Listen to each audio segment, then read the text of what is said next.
वृंदावन बिहारी लाल की जय। जय जय श्री राधे। आषाढ़ मास के शुक्ल पक्ष की एकादशी को देवशयनी एकादशी के नाम से जाना जाता है। देवशयनी एकादशी का बहुत खास महत्व है। यह सभी एकादशियों में सबसे श्रेष्ठ एकादशी होती है। इस एकादशी से चातुर्मास भी आरंभ हो जाता है। इस एकादशी से अगले 4 महीनों तक कोई भी शुभ और मांगलिक कार्य नहीं किया जाता। आज ही के दिन से भगवान श्री हरि विष्णु क्षीर सागर में शयन करते हैं और फिर उन्हें 4 महीने बाद निद्रा से जगाया जाता है। एक बार धर्मराज युधिष्ठिर जी ने भगवान श्री कृष्ण जी से पूछा कि हे केशव, आषाढ़ शुक्ल एकादशी का क्या नाम है? इस व्रत के करने की विधि क्या है और किस देवता का पूजन इस दिन किया जाता है?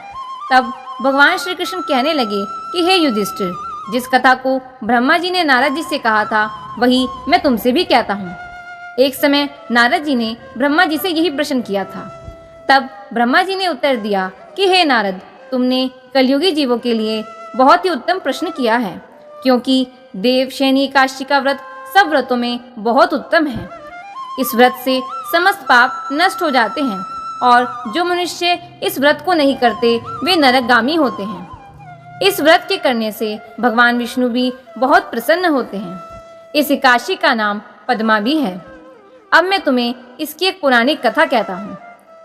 सूर्यवंश में मानधाता नाम का एक चक्रवर्ती राजा हुआ, जो सत्यवादी और महान प्रतापी था। वह अपनी प्रजा का पुत्र की भांति पालन किया करता था। उसकी सारी प्रजा धन धान्य से भरपूर और सुखी थी। उसके राज्य में कभी अकाल नहीं पड़ा था। एक समय उस राजा के राज्य में 3 वर्ष तक वर्षा नहीं हुई और अकाल पड़ गया। प्रजा अन्न की कमी के कारण अत्यंत दुखी हो गई। अन्न के ना होने से राज्य में यज्ञ आदि भी बंद हो गए। एक दिन प्रजा राजा के पास जाकर कहने लगी कि हे राजन, सारी प्रजा त्राही त्राही कर रही है, क्योंकि समस्त विश्व की सृष्टि का कारण वर्षा ही है।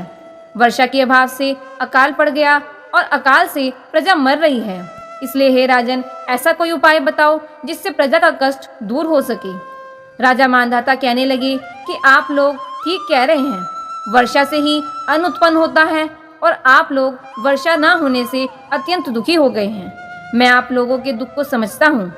ऐसा कहकर राजा कुछ सेना को साथ लेकर वन की तरफ चल दिए।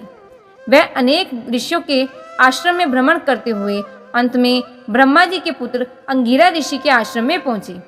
वहां राजा ने घोड़े से उतरकर अंगिरा ऋषि को प्रणाम किया। मुनि ने राजा को आशीर्वाद देकर कुशल क्षेम के पश्चात उनसे आश्रम में आने का कारण पूछा।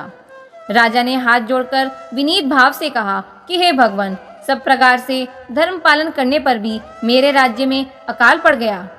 इससे प्रजा अत्यंत दुखी है। राजा के पापों के प्रभाव से ही प्रजा को कष्ट होता है, ऐसा शास्त्रों में कहा गया है।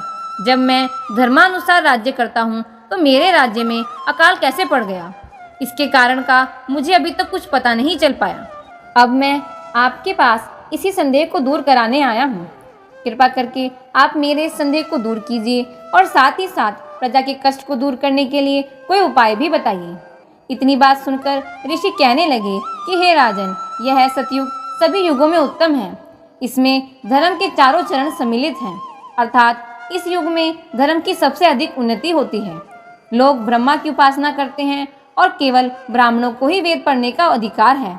ब्राह्मण ही तपस्या करने का अधिकारी है, परंतु आपके राज्य में एक शूद्र तपस्या कर रहा है।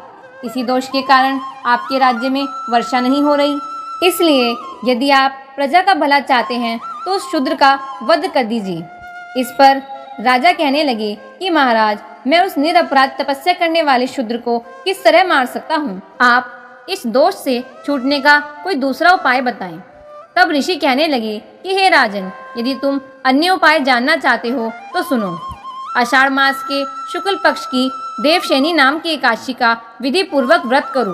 व्रत के प्रभाव से तुम्हारे राज्य में वर्षा होगी और प्रजा सुख प्राप्त करेगी, क्योंकि इस एकादशी का व्रत सब सिद्धियों को देने वाला है और समस्त उपद्रवों को नाश करने वाला है। इस एकादशी का व्रत तुम प्रजा, सेवक और मंत्रियों सहित करो।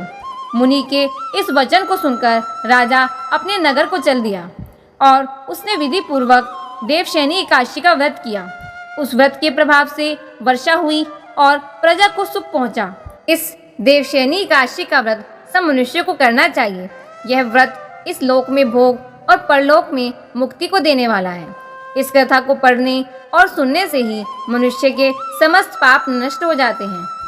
बोलिए वृंदावन बिहारी लाल की जय।